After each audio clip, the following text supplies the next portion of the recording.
Cynthia, good morning for you over in Singapore. How are you?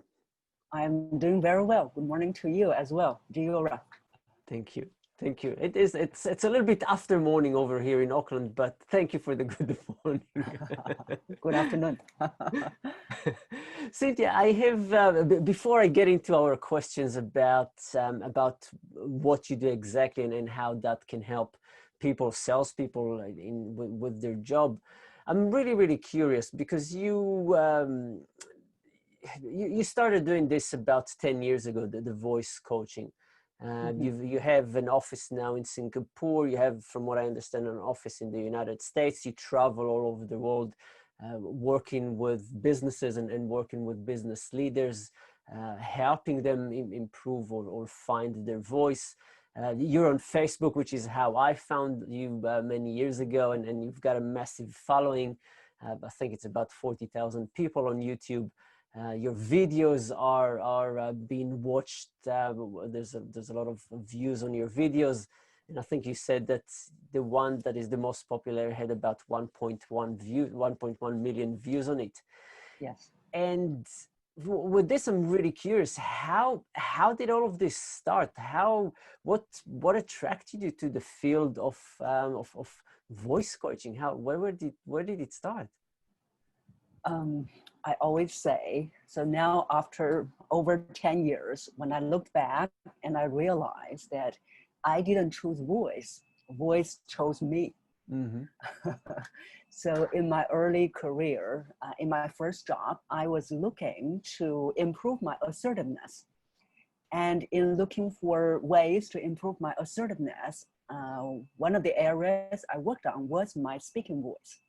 Even though I was trained in my singing voice, but I realized that there was a difference between singing voice and speaking voice. Mm. So when I was working on my speaking voice, I developed my own voice and I realized how powerful it was. But it wasn't until someone asking me that, oh, how do I improve my speaking voice? Then I realized, oh, there is a need for people. Yeah. So that's where I started to do voice training and coaching 10 and a half years ago. So there was experience from my own journey. There was also voices from customers. And the more I do my business, the more I realized I was helping other people to be more assertive. I was helping other people to be heard because I wasn't heard. And when I looked at that, I thought, oh, no wonder I was doing this. I was chosen to do this.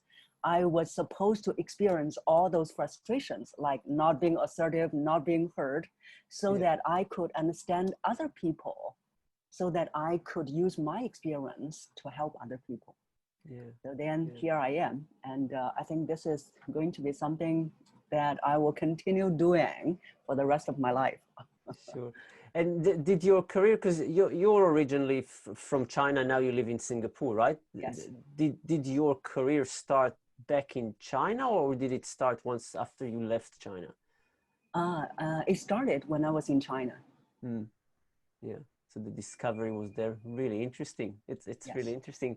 Yes. And with your business, you're a voice coach. What does it mean to be a voice coach? What exactly do you do?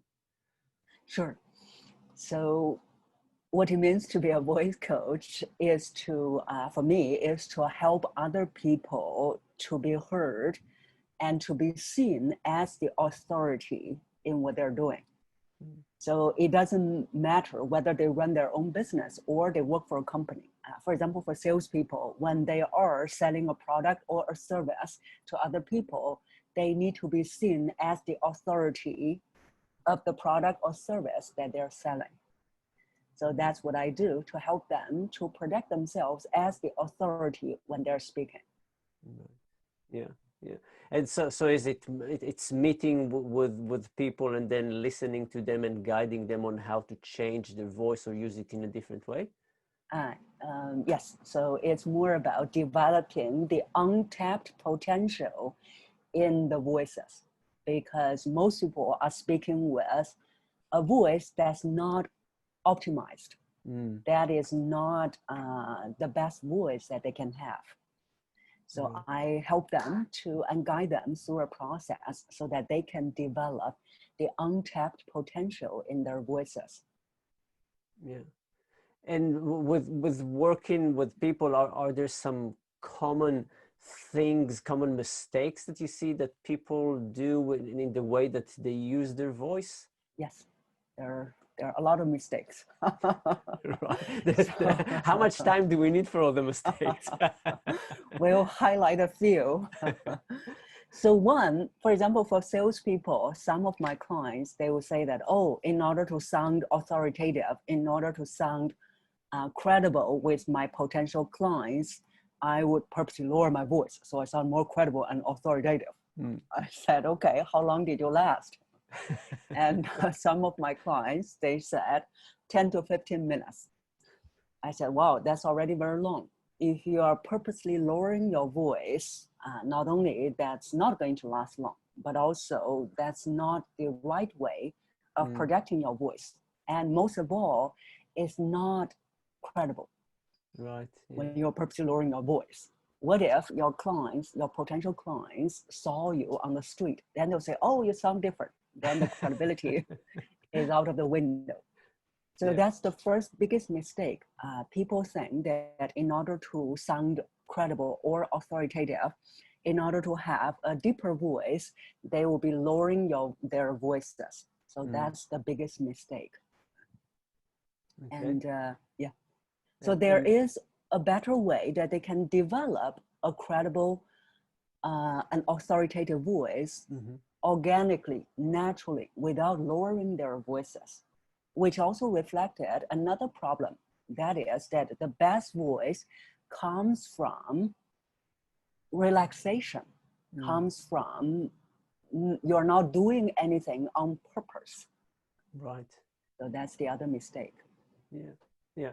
So if people try and change their voice and everything becomes tense, and then it actually hurts and changes their voice, and it's hard to hold it. Is that what you're saying? Yes, and also it's not authentic. Yeah. So yeah. A few times I speak and I go, I'll just lower my voice, and I can't hold it for very long as well. Yes, because most people, they have read somewhere that a deeper voice projects more authority, more credibility.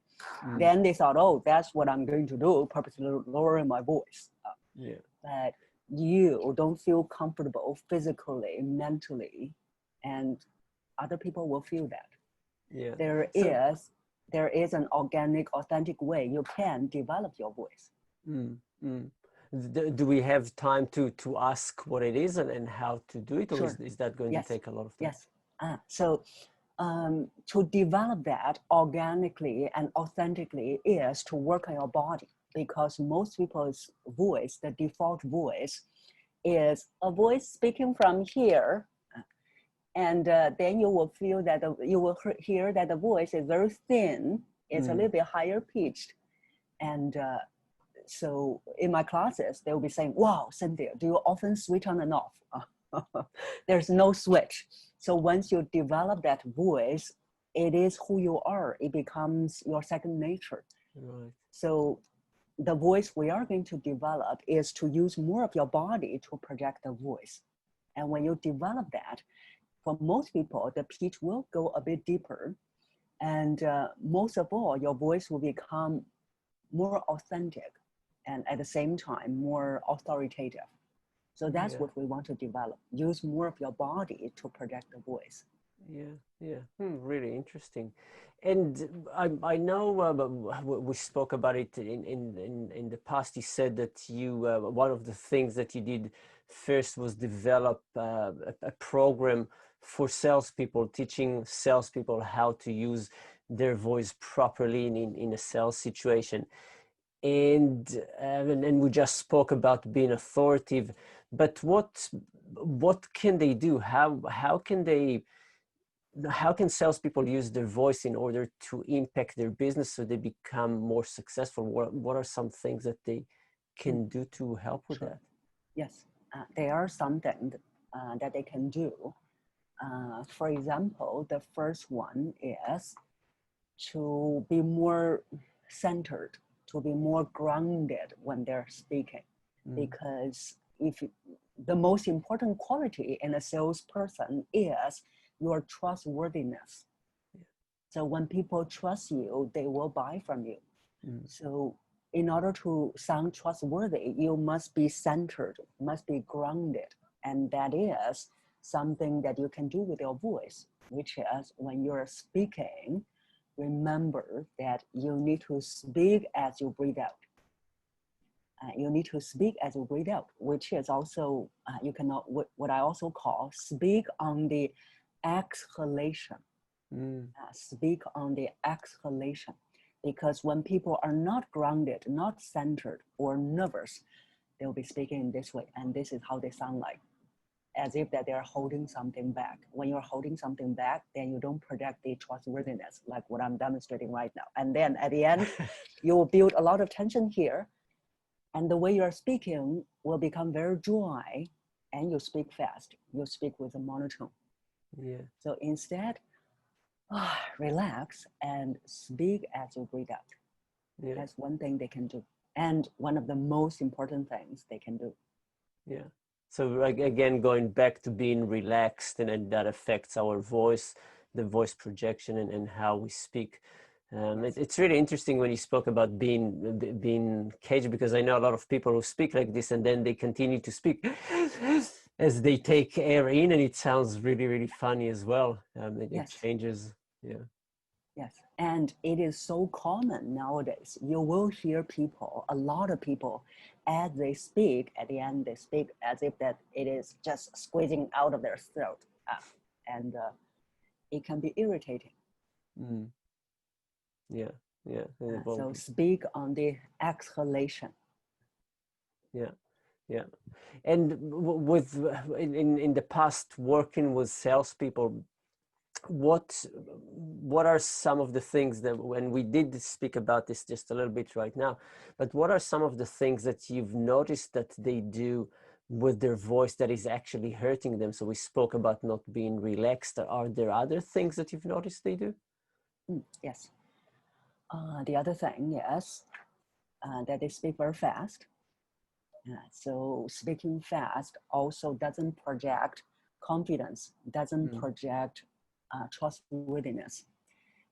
It actually goes against you, because it can project that you are nervous, or that you want to finish the conversation as soon as possible. You're not paying attention, you're not caring for the potential customers.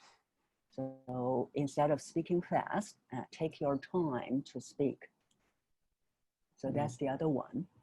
And the third thing is that they can sound not confident, which is that at the end of their sentence, they'll be either running out of air, and as they're speaking, that the sound becomes smaller and smaller and smaller. It doesn't project confidence. So which is that you want to speak with consistent airflow instead of speak, and then at the end, because you're not sure or because you run out of air, then the sound becomes smaller and smaller. So that's the third mistake that I see salespeople make. So it could be around also the way that they structure their sentences, so have shorter sentences so they have time to breathe and continue. Would that be advisable as well? So there are a lot of reasons that caused that problem. And it could also be lack of confidence. So instead of not only just structuring shorter sentences, but also the way you are using your breath. So don't speak with one breath until you run out of breath, then you take a huge breath in. So instead, constantly take breath in. Now, some of my clients, they'll be saying, oh, how do I remember constantly taking the breath in? So your focus should not be on constantly taking the breath in. Your focus should be on using the breath. Using the breath, especially when it comes to keywords, when it comes to words that you want people to remember. So those words you want people to remember, you need to use more breath. And when you use more breath on those words, your body will automatically take a breath in afterwards. So that's where you should focus on, which is to use more breath on keywords. Yeah, yeah. Oh, this is really interesting. It's something that I have never thought about, the keywords emphasizing, and then you take breath after that.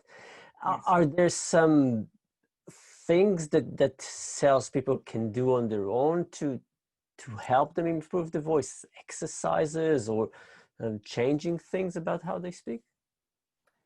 Um, so this is something that I would actually advise people to seek support.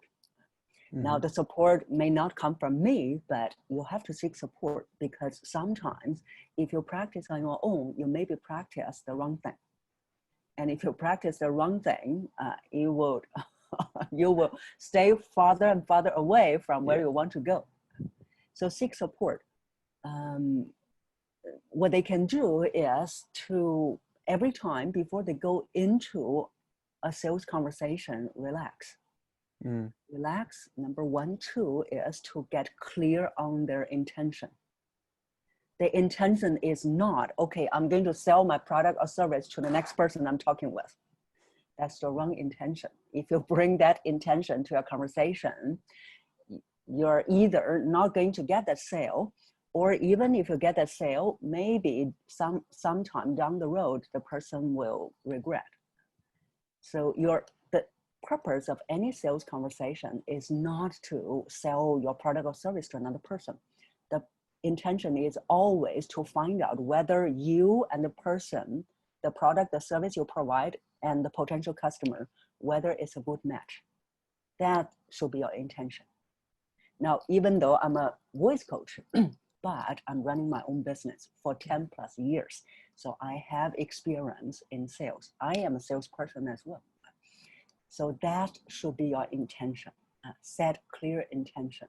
And when you have that intention, it will guide you to a successful sales conversation. So those are the 2 suggestions I have. Yeah. Yeah, this is great, because we started talking about voice and slowly we changed into sales coaching and helping sales and sales training. So that's fabulous. If people that view this want to get in touch with you, have a chat, ask some questions, how do they do that? What's the best way to get hold of you? Okay, so the best way is they can go to my website.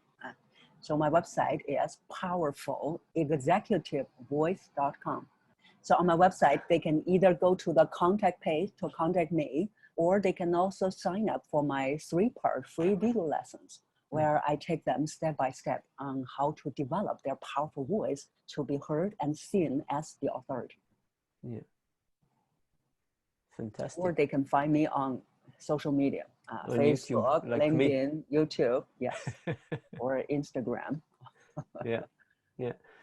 Fabulous. Cynthia, thank you so much for your time. I really appreciate it. It really is something that I'm very interested about and curious about, and you've helped a lot. And I'm sure there's a lot of content here that people will enjoy as well. Really appreciate your time. Thank you. Sure, thank you.